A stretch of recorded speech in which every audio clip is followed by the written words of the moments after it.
And ఎవరికి ఎక్కువ salary వస్తుందంటే ఇందులో కొన్ని పాపులర్ జాబ్స్ ఉన్నాయి. ఎంఐజీ ఆర్ టిఐజీ సర్టిఫికేషన్స్ అయితే కావాలి. 2500 అనేది బేసిక్ పే అనమాట. స్పెసిఫిక్ గా ఏడిఆర్ లైసెన్స్ అనేది కావాలి. ఆల్సో యూనియన్స్ కింద పనిచేస్తారు కదా, 5 lakhs వరకు ఎర్న్ చేయొచ్చు. ఏ జాబ్స్ ఉంటాయి, సాలరీస్ ఎంత? Hello all, welcome to Telugu girl in Germany. ఈరోజు వీడియోలో అయితే మనం బ్లూ కాలర్ జాబ్స్ గురించి డిస్కస్ చేసుకుందామండి. మనకి జర్మనీలో బ్లూ కాలర్ జాబ్స్కి షార్టేజ్ అనేది చాలా ఎక్కువ ఉందన్నమాట. ఇండియా నుంచి ఈ బ్లూ కాలర్ జాబ్ వీసా మీద జర్మనీకి వచ్చి చాలామంది జాబ్ చేస్తూ ఎర్న్ చేసుకుంటూ ఉంటారు. దీనికి మీకు శాలరీ కూడా ఎక్కువ అవసరం లేదనమాట. ఈవెన్ కొంచెం తక్కువ ఉన్నా సరే మీకు వీసా అనేది స్టేబుల్గా ఉంటుంది జర్మనీలో. సో ఆ టైప్ ఆఫ్ జాబ్స్ ఎలా ఉంటాయి, ఏ జాబ్స్ ఉంటాయి, సాలరీస్ ఎంత, అండ్ ఏ టైప్ ఆఫ్ సర్టిఫికేషన్స్ ఆర్ ఏ టైప్ ఆఫ్ రోల్స్ ఉంటే మీకు ఎక్కువ సాలరీస్ వస్తాయి అనే వాటన్నిటి గురించి డిస్కస్ చేసుకుందాం. సో వీడియోలోకి వెళ్ళబోయే ముందైతే నేనైతే ఇండియా టు జర్మనీ సిరీస్ అయితే చేశానండి యూట్యూబ్లో. మీరు ఎవరైనా ఫస్ట్ టైం నా వీడియోస్ చూస్తుంటే ఒకసారి ఇలా అన్నీ చెక్అవుట్ చేయండి. మీకు ఎడ్యుకేషన్ దగ్గర నుంచి జాబ్స్, లైఫ్ స్టైల్ అన్నీ ఉంటాయి అనమాట. అందులో మీకు ఏది నచ్చితే, ఏది అవసరం అనుకుంటే ఆ వీడియో చూడండి. అండ్ వీడియోస్ నచ్చినట్టయితే లైక్ చేసి సబ్స్క్రైబ్ చేసుకోండి. అండ్ ఆల్సో ఇంకేదైనా డౌట్స్ ఉన్నా కమెంట్ చేయండి, నాకు వీలైనప్పుడు రిప్లై ఇవ్వడానికి ట్రై చేస్తాను. అండ్ వీడియోలోకి వెళ్ళబోయే ముందైతే కన్సల్టెన్సీ సర్వీసెస్ గురించి కూడా అడుగుతున్నారండి. నేనైతే జాబ్స్కి ఏ కన్సల్టెన్సీస్ ప్రొవైడ్ చేయట్లేదు, only for masters and bachelor కోర్సెస్కి మాత్రమే. అండ్ సో వీడియోలోకి వెళ్తే మనకి బ్లూ కాలర్ జాబ్స్ గురించి కదా డిస్కస్ చేస్తున్నాం. సో బ్లూ కాలర్ జాబ్స్ అంటే ఏంటి? Manual labour or skilled occupation jobs ఏవైతే ఉంటాయో అవన్నీ బ్లూ కాలర్ జాబ్స్ కిందకు వస్తాయండి.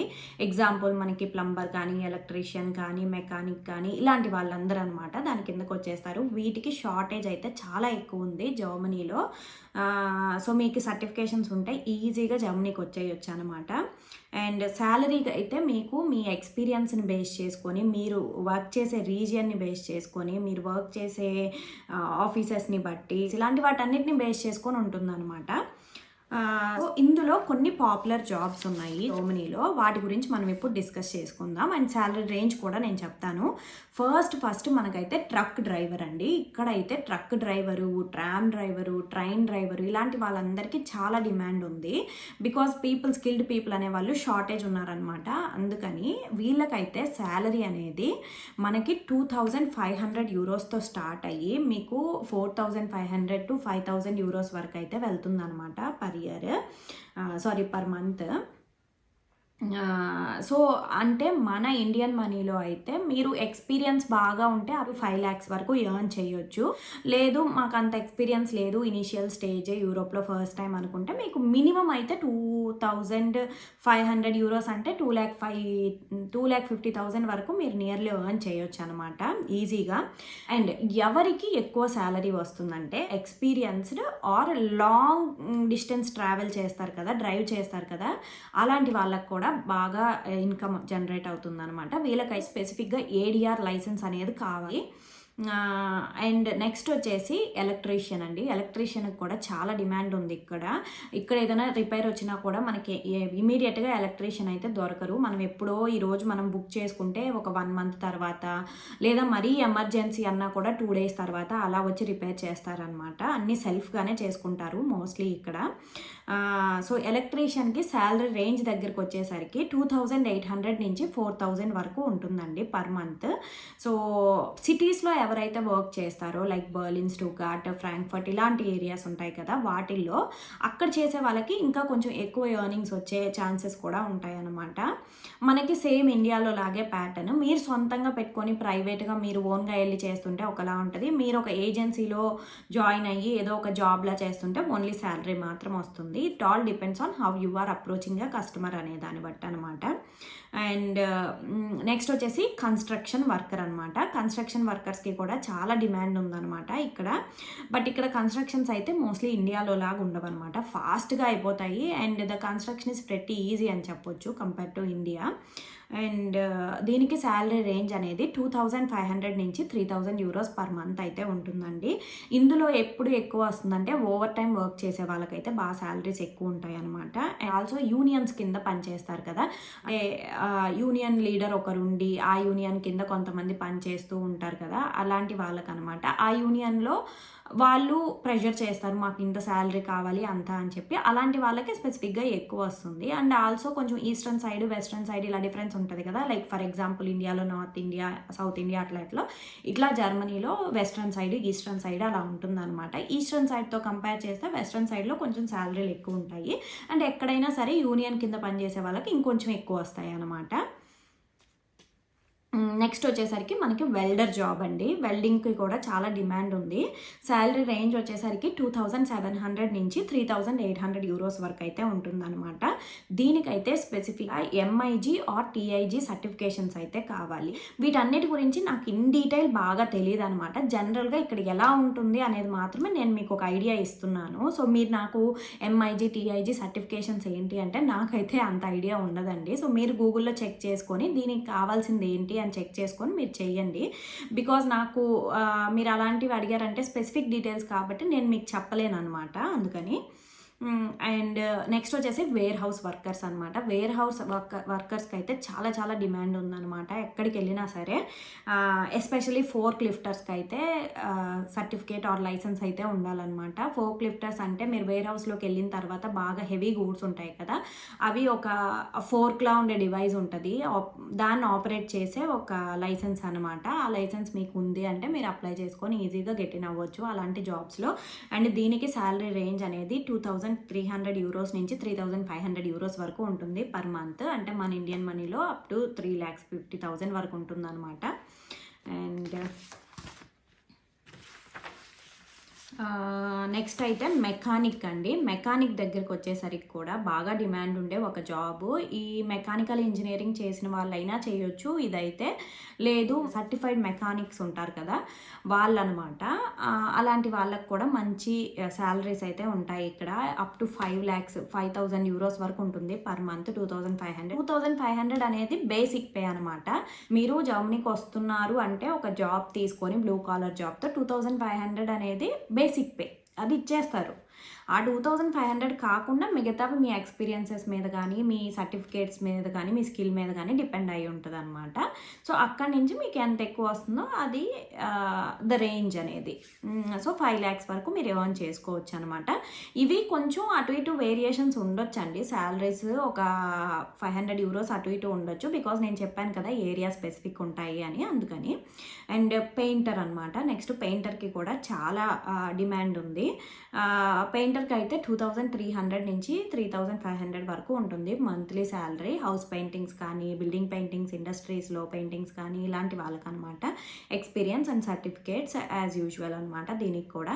నెక్స్ట్ వచ్చేసి very important job care giver అనమాట. సో కేర్ గివింగ్ చేస్తారు కదా, ఇక్కడికి వచ్చి నర్స్ కాదు నేను చెప్పేది, కేర్ గివర్స్ అని చెప్పి నర్సింగ్లోనే వేరే టైప్ ఆఫ్ ట్రైనింగ్ ఉంటుందన్నమాట. స్పెషల్లీ ఫర్ ఓల్డ్ పీపుల్కి కేర్ చేయడానికి, దానికి ట్రైనింగ్ తీసుకున్న వాళ్ళకి అయితే ఈ జాబ్. ఎస్పెషల్లీ లాంగ్వేజ్ వచ్చి ఉంటే మాత్రం మీరు ఇండియా నుంచి కూడా అప్లై చేసుకోవచ్చు. మీకు ఒక B2 లెవెల్ వరకు జర్మన్ లాంగ్వేజ్ వచ్చు, B2 to C1 వరకు అయితే రావాలి దీనికి. మీకు ఆ లాంగ్వేజ్ వచ్చు, మీకు ఆ సర్టిఫికేట్ ఉంది అంటే ఇండియా నుంచి అప్లై చేసేసుకోవచ్చు అనమాట. చేసుకున్నారంటే మీకు పర్ మంత్ 2,700 నుంచి 5,000 యూరోస్ వరకు వచ్చే ప్లేసెస్ కూడా ఉన్నాయి, మీరు ప్రైవేట్గా ఎవరైనా ఇంట్లో చేస్తూ ఉంటే. సో దీనికి కూడా అంతే, నైట్ షిఫ్ట్స్ కానీ, వీకెండ్స్ కానీ, ఇలా ప్రైవేట్గా ఎవరైనా హౌసెస్లో కానీ, లేదా వీటికి కూడా కొన్ని యూనియన్స్ ఉంటాయి అనమాట. అలాంటి యూనియన్స్లో వర్క్ చేస్తున్నా ఇలాంటి వాటన్నిటికీ చాలా ఎక్కువ డిమాండ్ అండ్ ప్రైస్ కూడా శాలరీ కూడా చాలా ఎక్కువ వస్తుంది అనమాట. సో నెక్స్ట్ వచ్చేసి కుక్ ఆర్ షెఫ్ అండి.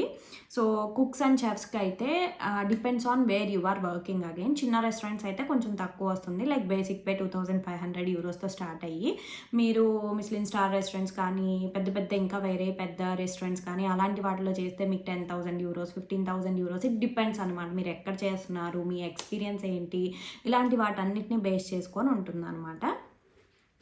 అండ్ నెక్స్ట్ వచ్చేసి క్లీనింగ్ స్టాఫ్. అందరికీ తెలిసిందే కదా, క్లీనింగ్ స్టాఫ్ కూడా బాగా డిమాండ్ ఉంది వెస్ట్రన్ కంట్రీస్లో ఎస్పెషల్లీ.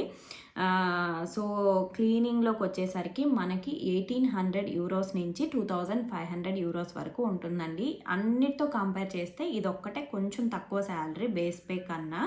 బట్ దీన్ని కూడా ఇన్ ఫ్యూచర్ ఇంక్రీజ్ చేస్తారనమాట. బేస్ పే 2500 వచ్చేలాగా. బికాస్ దీనికి మనకి పెద్ద ట్రైనింగ్, సర్టిఫికేషన్స్ ఇలాంటివి ఏం అవసరం ఉండవు.